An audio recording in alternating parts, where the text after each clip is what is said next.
All right, so good afternoon again. Hello, and welcome to our session on building resilience to face difficulties. My name is Roma Latchman, and I would be your facilitator for today's session. I am a clinical and counseling psychologist, and I am currently operating out of the Counseling and Psychological Services at the University of the West Indies, also known as C.A.P.S. So along with other C.A.P.S members, we do want to say welcome to everyone and thank you for joining us today. So we're talking about resilience today. How many of us here today has heard of the term resilience before? If you've heard about resilience, go right ahead and maybe send us a message, a thumbs up or a raise hand, or just kind of let us know that you've heard about resilience prior to today's session. In my work and life, I see a lot of resilience around me. I've come to know many people who've had a rough start but was able to persevere, people who had lost their way for one reason or the other, but then got back on track. People who have found their potential much later in life than the average person would, but was still able to be successful. And I've also seen many people move from adversity to adversity, falling and failing, but never giving up or losing hope. So when you think about resilience, who comes to mind for you? I'd like you to think about anyone actually that you know well, and how were they able to be resilient? What might have contributed to that person's resilience? What made a difference in their life? So you can go ahead and think about anybody that comes to mind when you think about resilience. Well, simply put, resilience is the ability to successfully bounce back from stress and adversity, to be able to recover and even thrive following difficulties. But when it comes to defining resilience academically, there is no universal definition. Across the 5 decades of resilience literature, researchers have not agreed upon a single universal definition for several reasons, such as resilience is quite fluid, or resilience may look differently in different cultures. But one widely acceptable definition in the field of resilience comes from Professor Anne Maston, a psychologist and developmental researcher, who defines resilience as the capacity of a dynamic system to adapt successfully to disturbances that threatens system function, vitality, or development. So within this definition itself, the word system refers to a number of different things. So when we think about resilience, oftentimes we hear about economic resilience, we hear about climate change resilience, we hear about workplace resilience, we hear about family and individual resilience. And for the purpose of our session today, we're actually talking about individual or psychological resilience. And the word capacity within this definition refers to the internal resources a system, so an individual might have, so be it cognitive resources, intelligence, and also their capacity to draw from systems around them. So from family, from school, from support systems outside of the home, such as church and community, right? That helps a person to be able to bounce back and be resilient. And disturbances within this definition speaks to risks and vulnerabilities that a person may experience in their lifetime that are barriers to resilience. And we're going to get into that in a later slide. So now that we understand what resilience might be or what it entails, I want us to take a look at the images on the screen here. What do you notice is happening? Right? So there are several pictures. And behind these pictures, we're seeing children learning, see people playing chess, we see people displaying art, we see a graduation and alignment progress, and we're also seeing people, making masks, I imagine.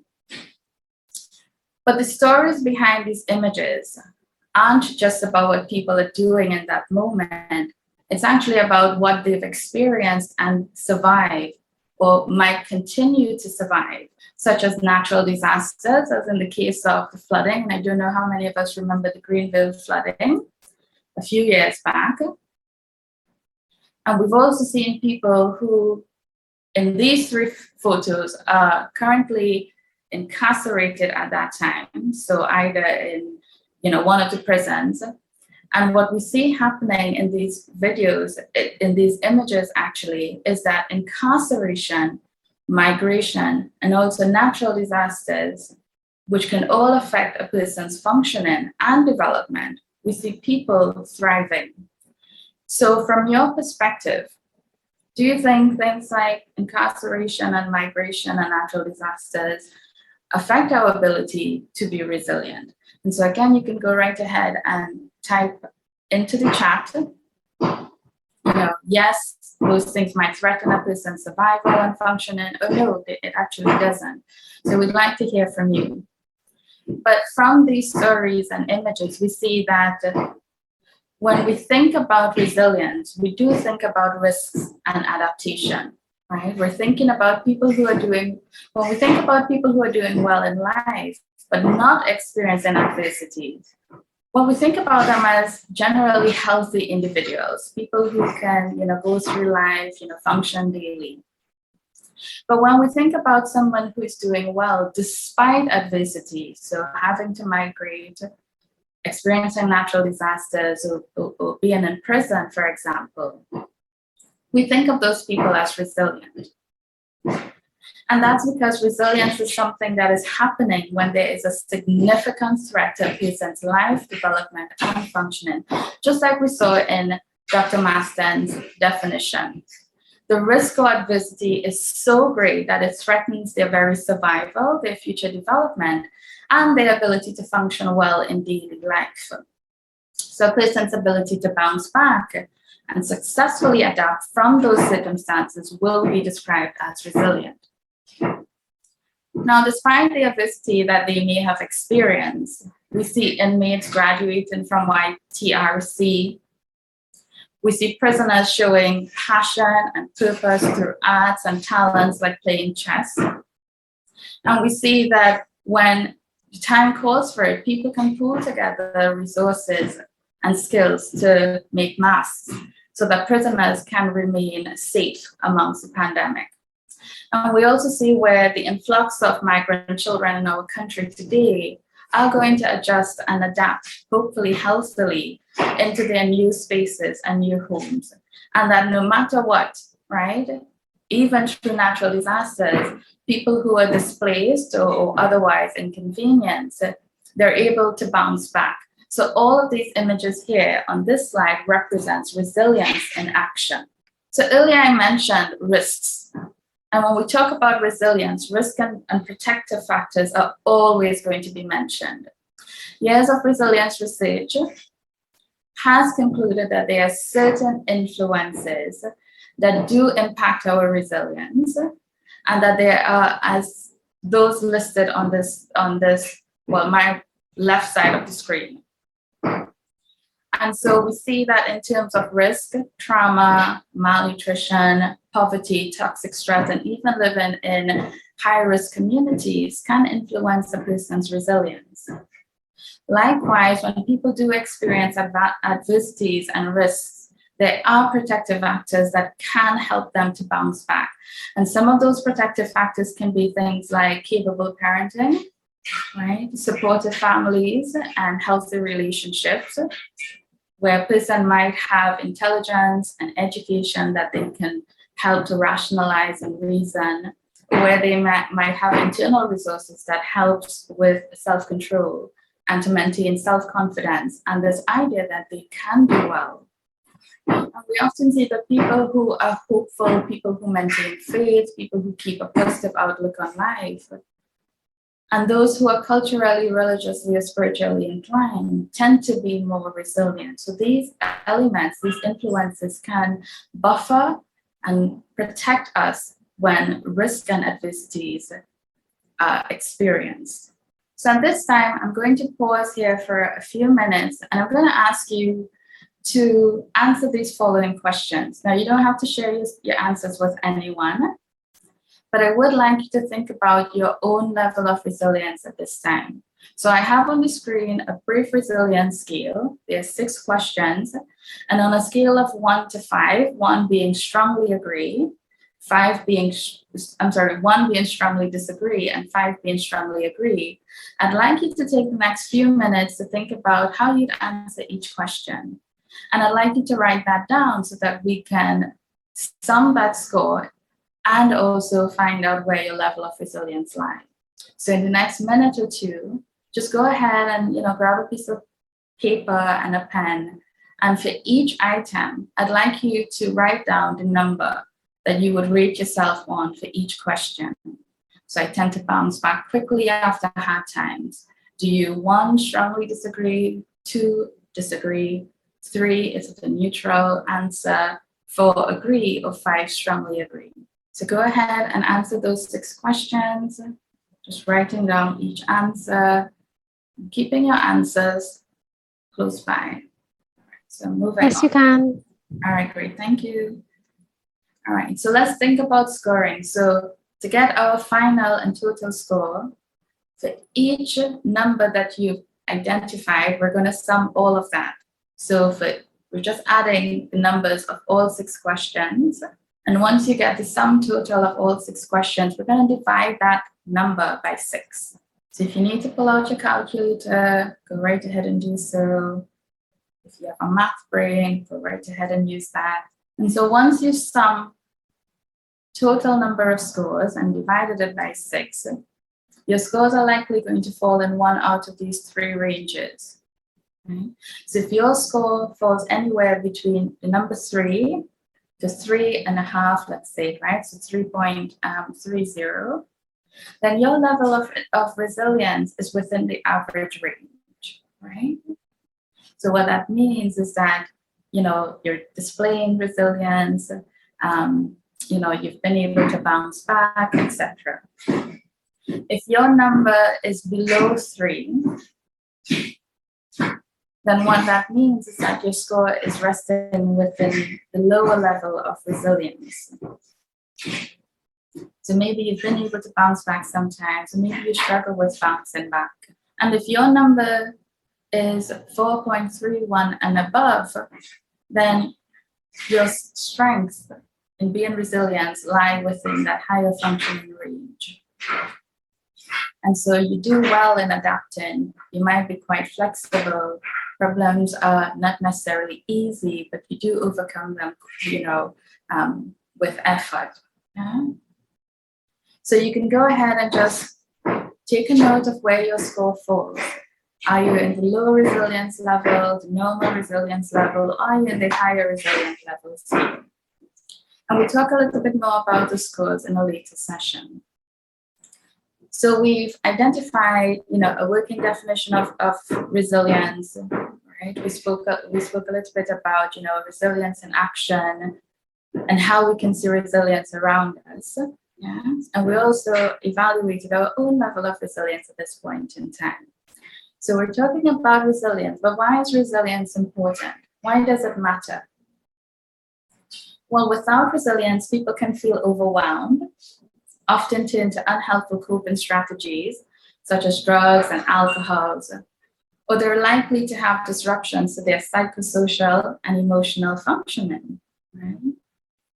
Resilient people, on the other hand, are capable of tapping into their strengths and support systems to overcome problems. They are likely to work through emotional problems, are flexible, and tend to be successful in life. So resilience might be seen as a key ingredient for success in life, whether we're talking about the workplace, or school, or relationships.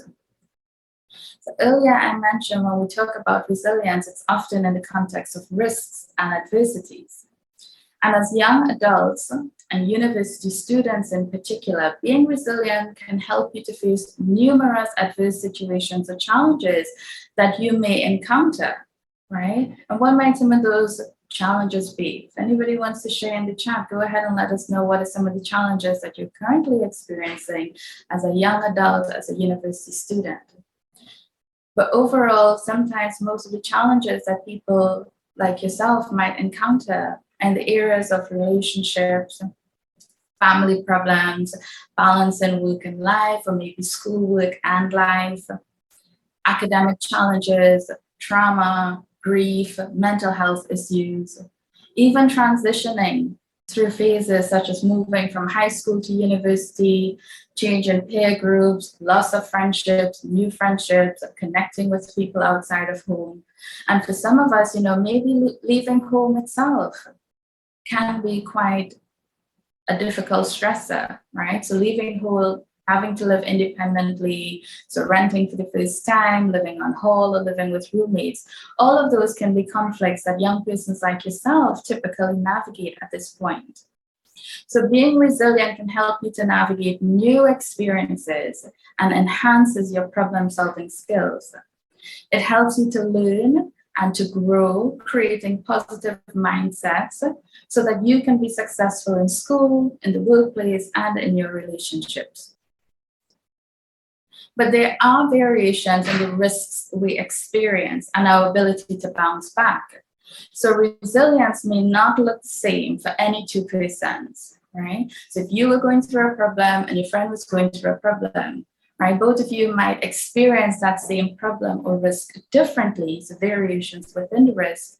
And you may also show dissimilarities in how you bounce back. Somebody bounces back quicker, someone takes a little less time, someone can do it on their own, or someone requires strengths and systems outside of themselves to be able to bounce back. So we may actually very well have our own resilient blueprint that contains information on how we respond to threats or stresses in the environment. And so at this time, given that you understand that as young people, you do experience a great deal of stresses, and being resilient might help with bouncing back from those stresses, I'd like to encourage you to reflect on what might be your own personal resilient blueprint for facing difficulties might look like. So for example, when you're faced with challenges, do you think about worst case scenario? Like, gosh, this is going to end in this horrible way. Or do you focus on your strengths to persevere and overcome? So for example, this is really hard, but I know I can get through tough situations. I believe in myself. Might you be quick to judge yourself? I'm so stupid. I can't believe I made such a silly decision. I always let people down, right? And do you tend to isolate from others? So withdraw, disconnect, stop engaging, stop going out. Or are you able to identify your limitations? I'm really good at this, but I'm not great here, right? Well, these are the limitations when it comes to solving problems. And so are you able to ask for help? So just take a few seconds and reflect. What might be your resilient blueprint? Or said differently, what might be your stress response system, right? The way in which you respond to stress. Again, are you criticizing and judging yourself, putting yourself down, disconnecting and isolating? Or are you able to recognize what's happening around you, your limitations, your strengths, and are you able to seek out the resources and support that you need to bounce back? And so trying to commit that piece of information to memory or keep it written on a piece of paper, because that's going to help you when we talk about building resilience later on. So resilience, as we can perhaps all agree, is actually a really important process for all of us. But where does resilience come from? Is it innate or is it learned? In other words, are we born with it? Is it something that we have inside, or is it something that is learned? And I'd like to pause here so anyone who wants to contribute an answer at this point in time, or just contribute, maybe you can enable your mic and share with me and share with all of us here today. Where do you think resilience comes from? So we've been talking about resilience, what it is, what it might look like, why it's important, but where does resilience come from? So anyone can go ahead. I'm going to leave the space open for a few seconds. So I'm just seeing in the chat that yes, worst case scenario comes up for us. We tend to isolate. So so people are starting to think about their resilient blueprint, right? Sure. Any takers on is resilient a learned thing? Is it something that we're born with? you don't want to enable your mic show, you can go right ahead and write it on the chat. So Shamika is saying it can come from experiences. Absolutely. What do you guys think about that? Do you think it comes from experiences? I agree. And I think it's similar to what people say, where it's like you're smarter than you think, you're stronger than you know. I think you can realize how much resilience you actually have after you experience certain things. Absolutely. And it's Daisha, isn't it? Daisha. Daisha. All right. Yes, absolutely. Thank you for those contributions, Shamika and Daisha. So yes, we can absolutely learn about our resilience from experiences, and we actually learn a great deal of information about ourselves when we experience difficulties. Yeah. So resilience is all around us. It's everywhere. As one researcher puts it, resilience is just ordinary magic that can be found within everyone. And what Professor Marsden meant by this is that it isn't anything rare or special, right? Actually, we're all wired for resilience, yeah? Or we're born with the capacity to be resilient. But resilience can also be learned. For those who resilience, doesn't come quite naturally, such as those experiencing multiple stresses or, adversities, those of us with limited resources, internally or externally, or for people struggling with mental illness, maybe, traumatic brain injury or, poor cognitive development, that can actually put us at risk for poorer resilient outcomes. Resilience can be learned. So what research has confirmed is that resilience is not a trait. And when we started looking at research 5 decades ago, it was more about identifying whether it was a trait. So some children showed resilience and some children didn't, right? And so early developers thought that perhaps resilience might be a trait that some possessed and some didn't. But 5 decades later, we've come to realize through a great deal of research that resilience is not a trait, but it is a fluid and dynamic process. That we can show resilience at one time and in one context, but then not be resilient in another, right? And so resilience is not a trait, but we are wired for resilience, which means that most of us, on average, have the cognitive capacity to be resilient. Remember when we spoke about risk factors? Those risk factors often can be barriers for us developing along successful lines that help us to promote resilient outcomes in the future.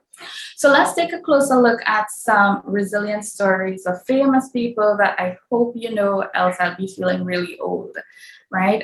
So let's think about who we have here. So hopefully most of you know front and center Elvis Presley, right? So famous singer way back in the day. No instant success, actually. He grew up feeling as if he didn't fit in. He was terrible at school, even music classes, believe it or not.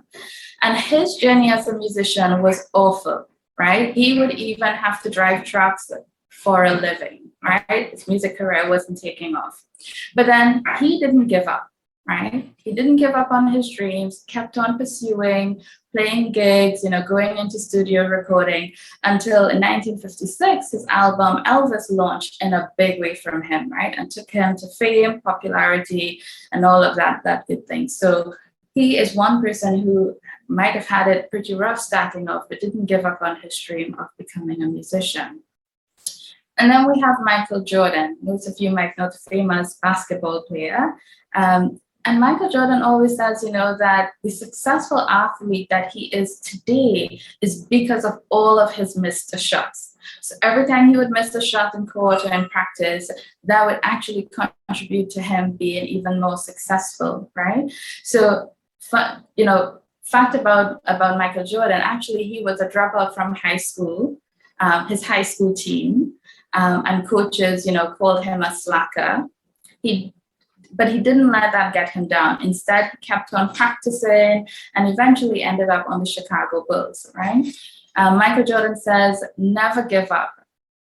That is what because of his failure and failing over and over again, actually, that was the reason behind his success. So many of us sometimes think, oh, I failed and I can't do any better. Michael Jordan is saying no matter how much time we fail, if we persevere and if we continue to reach for our goals, then we can actually have resilient outcomes as well.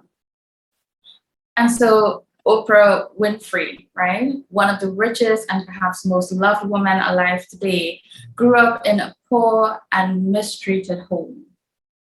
Yeah. She was actually a victim of child sexual abuse and teenage pregnancy. And of course, all of this information is already out there, right? So, but rather than being trapped in her anger and bitterness and resentment, Oprah decided that she was going to take a path of self-discovery and empowerment, where she now empowers a great deal of people around the world.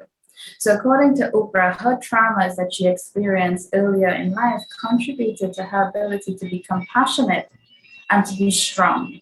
And we have Keanu Reeves, a big-time popular Hollywood actor. Keanu came from a rough upbringing and background. His father left when he was just 3 years old. His mother remarried about 4 times after that.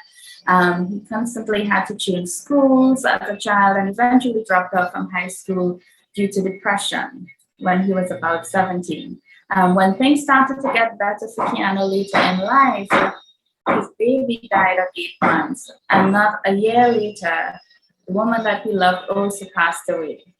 But regardless of the multiple adversities, trauma, and grief, and mental health challenges, Keanu didn't give up on his dreams, and he eventually made it as a successful actor. And then we have Nelson Mandela, South African leader, who was jailed for 27 years, actually. And while most of us with this sentence would probably want to give up, Mandela added to his determination, right? His sentence added to his dream to see justice in his country, and he continued to oppose injustices by staying rooted in his beliefs and values for betterment of his people. And what this leader in his steadfastness once quoted to himself was, "I am the master of my future, and I am the captain of my soul." Right? I am the master of my faith, and I am the captain of my soul. So these are just a few, resilient stories that, you can find out there, that may or may not have heard about. So resilience is all around us. It is ordinary magic. It doesn't take anything rare, anything special for us to be able to find our resilience and to have positive outcomes. So at this point in time, I'd like to pause again for 2 minutes, right? And I'd like you to complete the following exercise. Now, I'd like you to think about, a few sentences or a story even that you may like to write to yourself, and a story or a few sentences that you'd like your future self to remember. So 5 years from today, when you're going through something rough, and you look back at this story or message, what is it that you'd like your future self to remember? Okay. So any story, a few sentences, just within 2 minutes. And so, for example, maybe you'd like to, your future self to remember that life is tough, but you're equally strong, right? That you can rely on the people around you, friends and families, for help and support. Maybe you'd like to remind the future self that, you can remain hopeful and keep faith despite how bad things may look. So write any message that feels really important to you right now that you'd like your future self to remember. And so I'm gonna just kind of give you about a minute, right, to write that few sentences. And certainly this is an exercise that you can choose to continue after our session has ended, right? So there's no need to rush it through. And just coming out of that previous slide, those resilient stories, oftentimes when we're facing tough times, when we're facing hardships, and we're usually telling ourselves a story, right? And the story that we tell ourselves is really important. So what story would I like to write today that my future self would remember? So the road to resilience is unique to each person, right? Remember that resilient blueprint, and often not without challenges. We experience both the stress and success with effort. However, resilience makes bumpy roads that lie further ahead feel bearable, right? And fills us with a determination to overcome that belief that we can. And as one researcher would put it, it gives us the capacity to brave the wilderness, even if we're doing it alone. So as we move through the following slides, I'd really like to encourage you to reflect on your own personal resilience and resilient roadmap. For instance, think about what resilience looks like for you, either in the past or now, what adversity you've overcome or might be trying to overcome at this time, what might be your triggers or stresses, and what things you've tried that you'd like to keep in the future, and what things you've tried wasn't very helpful and you might need to let go of to further enhance your resilience. So let's take a closer look at some practical ways in which you can build your resilience. So one of the important things about building our resilience is knowing ourselves. So discovering who we are, right? And that can be, generally building our self-awareness. So what are the things that stresses us out? What are the things that triggers us? What might our stress response style look like? And again, we spoke about that earlier. Are you quick to judge yourself, or are you quite compassionate when you're going through stressful times? Part of that self-discovery might also be about learning to maintain a positive attitude in all situations. Now, positive doesn't have to be delusionally thinking that everything is going to work out in our favor. A positive attitude here might be remaining hopeful, right? Knowing our strengths and our limitations, understanding our capacity to overcome, focusing on the things that work for us, the things that we're grateful for, the things that are okay, rather than always being consumed with the things that are not working well. So maintaining a positive attitude that regardless of the situation, we do have the ability to overcome it. And part of that self-discovery, it might be learning about those self-destructive narratives that we carry with us that often speaks to shame and unworthiness. Things that drives our fear and our insecurity and our self-doubt. So when we feel like giving up or when we feel like quitting, for example, might there be some narrative about shame and unworthiness, some fear and insecurity coming up for us. And just like we did a few moments ago, just spending time writing about what we know about ourselves can be helpful. So I'd encourage you to make a daily practice of spending 3 to 5 minutes with yourself in self-reflection each day, so that you can begin to better understand yourself, understand your emotions, and the way you behave. What did I do well today? What could I have done differently? How else could I have thought about this situation? How else could I have responded? So journaling can help us to uncover things about ourselves that we didn't know before. It can help us to enhance and express gratitude for the things that we already know about ourselves. So spend 3 to 5 minutes with yourself each day, first thing in the morning, last thing at night, wherever you find time and comfort, just 3 to 5 minutes. And I often, share that, you set a timer. So on your phone, put your timer on for 3 minutes or 5 minutes. And when that timer goes off, just stop writing, put your pens down, close your book, your writing has ended. And when we're writing, we don't always have to focus on bad things. We can also write about good things we're grateful for, things that we appreciate about ourselves, things that are working for us. So 3 to 5 minutes each day in self-reflection. The other part about being resilient is being aware of how we think, right? So again, what is your stress response style? Are your thoughts constantly resting on negative and unhelpful things? Are you ruminating about all the things that you didn't do good at, or things that didn't work out for you? Are you stressed about future things going bad? So where are your thoughts and your thinking patterns resting? And it's often helpful when we can take time to reappraise a situation that might be seemingly difficult. And so you can permit yourself to step back from a problem. So just step back mentally, emotionally, physically, and try to look at that same situation from as many different angles and perspectives as you might need to, so that you're getting more information about that situation, about how you're responding in that situation, about how you're feeling in that situation. And so what stepping back allows us to do is to reappraise, how big of a deal is this? How threatening might this feel? And it also gives us the information we need to make a more informed and healthy decision when we choose to respond and participate. So thinking before you act might be a really helpful strategy here, right? So it helps us to solve problems more effectively, helps us to make better decisions, right? And just to engage our problem solving skills, enhancing our problem solving skills. And so an exercise that I would recommend here, and the easy way to remember it is SOS, right? When we're faced with difficulties, we're permitting ourselves to stop, first of all.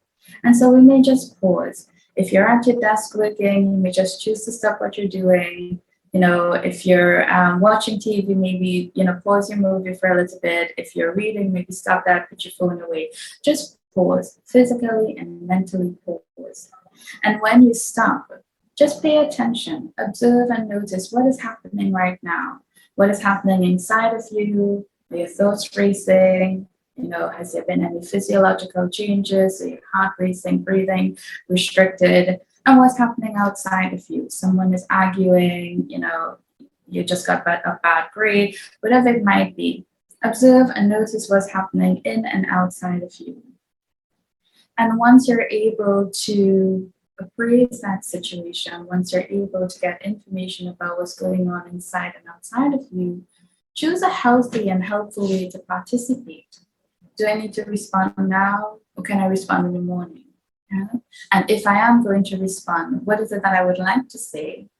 But one thing that I can do right now to help me feel better about myself, one positive message, a statement. And again, looking at that story about what would I like to remember when things get tough. So stop, observe, and stay helps us to be aware of how we're thinking, right, before we act and respond. The other part about building resilience is taking care of us. So our health and wellness. So ensuring that we're giving sufficient time, energy, and resources to our physical health and our mental health. So visit your doctor regularly, take your medication, as painful as it might be to take medication sometimes. Make sure you have a proper nutrition going. So eating well, making healthy choices there. And also that you're getting enough rest and relaxation, right? So you're sleeping. Taking care of ourselves and maintaining wellness might also be about connecting to things that we enjoy doing, things that we love doing. So whatever your hobbies might be, right? Make sure you're doing something that you love, something that is relaxing to you each day or every week, or maybe once a month. And if it's something that you used to do but no longer do and you wish to start back, sure, go right ahead. But if it's something that you've always wanted to do and you feel up for the challenge of it, sure, you can try something new as well. Right? And so self-care is not just about spending time taking care of ourselves, but it's about meeting the needs that we might have at a particular moment. So most of us at the end of semester preparing for exams, etc., maybe one of your needs or the priority need at this time might be sleep. Yeah. So making sure you get enough rest might be important, right? Time management might be a need, right? Just maintaining connection, because when we're busy, we often disconnect and again isolate. So think about, when we think about self-care, think about what are the needs that you have in any given moment. And those needs and priority of those needs can change. And so an exercise for wellness that I would like to encourage you to do is to practice some form of meditation, right? So again, you can set, in its simplest way, set an alarm for 1 minute. And in that 1 minute, I'd like you to close your eyes, focus your attention on your breath.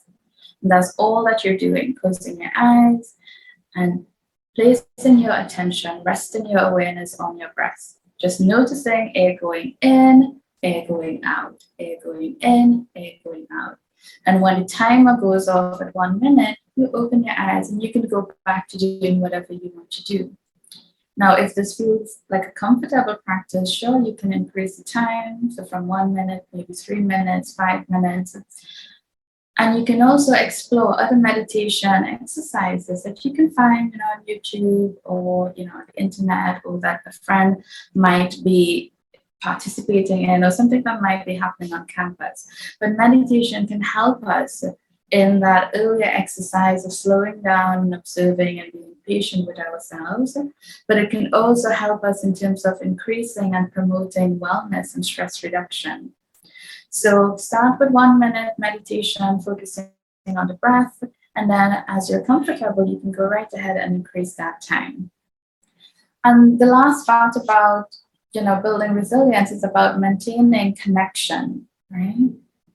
So when we're isolated, we're typically removed from the resources around us that can help us to be resilient. So if we remember the earlier definition, the capacity of a system to adapt, and capacity, again, meaning not just our internal resources, but our ability to draw on every possible available resource to us in that moment. So whether it's coming to C.A.P.S for counseling, or visiting the health service unit, or participating in something extracurricular, whatever resources are around you, it's your capacity to reach out.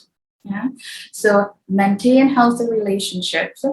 Yeah. Volunteer and keep purpose in mind. So maybe joining a group, or doing a sport, or volunteering in some way, joining clubs, etc., making new friends. All of these things can help us to connect and belong. Now, I know with the pandemic, we have the whole social distancing thing happening. And with that, the physical distance can make it difficult for us to connect. But we found new ways to connect virtually, just like we're doing today. So one fun activity here is to always engage in some sort of play, right? So do one fun activity with others weekly. You can plan in advance, but you don't have to have the stress of it, right? Because sometimes organizing group activities can be stressful. But even if there is stress, just go with the awareness that you want to have fun, you want to connect, and you want to belong, or you want to just play, right? So playing can be quite helpful. It keeps us active, it keeps us connected, and it keeps us resilient. Just like we might go to the gym to build our muscles, so too we have to spend time building this emotional muscle called resilience, right? So we do have to give ourselves time to work on ourselves and be intentional with our efforts.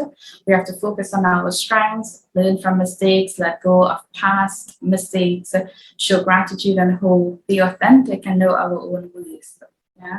Yeah. We tend to stay away from negative people, situations, and stressful events, right? And especially poor coping skills. So alcohol, drugs, risky sex practices, unhealthy foods, binge eating, all of those things. So making healthy choices. And of course, pay attention to that story that we're writing. So the story that I'm telling myself in those difficult moments. And so at this point, we're going to pause just for about a minute or two again. And I'd like you to answer some of the questions on this slide. And so if you wanted to write them down, each question, and then see what you can get through in 2 minutes, but definitely continue after our session, then you can go right ahead and do that. Essentially, what we're doing is thinking about a mild stressor, and I'm stressing on mild, all right? So we're thinking about a mild stressor or a setback that you might be experiencing and trying to cope with. What might be one risk, so a risk factor that gets in the way of you being resilient right now? What might be a protective factor or resource that has helped you to be resilient in hard times, or might be helping you right now? So again, it could be, staying connected with your friends, sharing with your family, remaining hopeful and prayerful, doing your therapy or extracurricular, whatever it might be. So one resource that might be helpful to you right now. And one thing that you'd like to do differently. So given that I'm certain that you would have had to be resilient before, one thing that you'd like to do differently if you were going to build your resilience. further or enhance your resilience. And so at this time, most of us can probably reflect on the brief resilience scale. Where did your resilience score lie? Is it in the low level? What is one thing you'd like to do to get it to maybe the normal range? If you're at the normal range, one thing you'd like to enhance it a little bit. And even if you're at the high average range, right? What is one thing that you'd like to see yourself doing differently to remain resilient at this point in time? So as you bring your writing to a close, remember again, we're thinking about a mild stressor, setback, so exams coming up, or having failed a class last semester and really trying to get through this one, whatever it might be, a risk that gets in the way. So online teaching, yeah, a resource that has been helpful, so connecting with your friends, having a study group, and something you'd like to do differently. And for that, it might be maybe just being able to remember that failure, right? Like most of the celebrity success stories we've heard today, failure doesn't mean that we fail. It just means we're on our way to being successful. And so this brings us to the end of our session for today. So let's just kind of look at these wrap-up points. So resilience is the ability to successfully adapt from adversity. And adaptation really means to have positive outcomes, so better than expected outcomes, to even thrive despite the difficulties that we experience. And that resilience is ordinary magic. Everywhere within common ordinary systems like families and friendships. And that resilience is fluid. We can be resilient at one time, but not another. And that there are risk and protective factors that do influence our ability for positive outcomes. And that resilience is an emotional muscle that we do have to deliberately and intentionally build. And when we can do that, we do experience a great deal of personal growth and success. So resilience doesn't mean bouncing back immediately or that we never face difficulties. It means we are better equipped to face and respond to various stressors we will experience. But the gentleness that we can show ourselves while we heal and recover, the permission we can give to ourselves to take time and space, to be patient and compassionate with ourselves, others, and difficult situations, those are already acts of resilience. So resilience is more about who or what I choose to become when I am faced with adversity. So you may want to ask yourself, which will I be, a carrot, an egg, or a coffee bean? So I don't know if anyone ever came across this little story, but I'll share it with you. So life is often difficult. It can be harsh, stressful, and feel like a pot of boiling water, right? So the adversities we experience can be like boiling water. The environments we find ourselves in can change, weaken, or harden us and test who we truly are. So we can either be the carrot that weakens in a pot, or we can be like the egg that hardens. Or we can choose to be like a coffee bean and discover the power inside of us to transform our environment. Yeah. So when we add coffee to water, boiling water, it transforms the water. It smells great, it tastes great, right? And it doesn't lose any of its property. If anything, it's enhanced. So who do I want to be? What do I want to become when I'm faced with adversity? So as we conclude today's presentation, I would like to invite you to participate in a brief meditation exercise as we contemplate on our resilience. So this is a guided commentary, meditation commentary. So feel free to just find a comfortable space. You can close your eyes or gently rest your gaze in front of you and just follow the instructions that is narrated.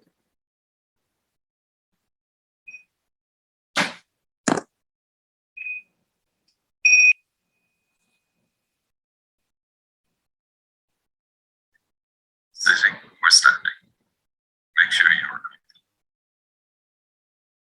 Remember, this is your time. The rest of the world will look after itself, but for now, there's only you. Eyes closed. Keep a mild focus between the eyebrows. We begin with one deep inhalation through the nose.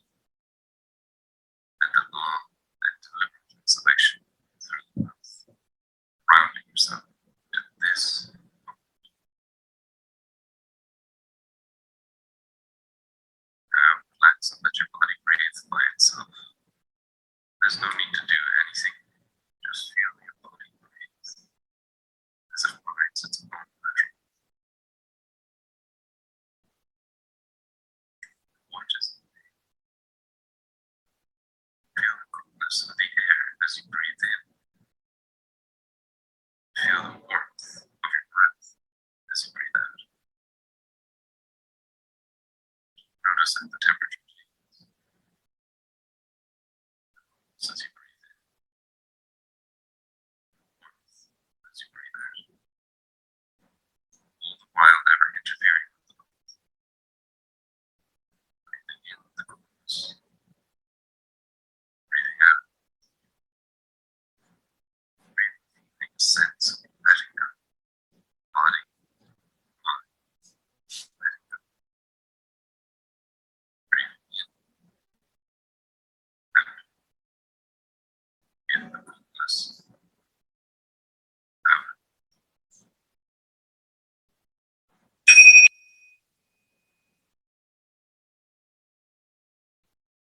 Slowly, gently open your eyes. Take a moment. Ease. Noticing any relaxation that you may.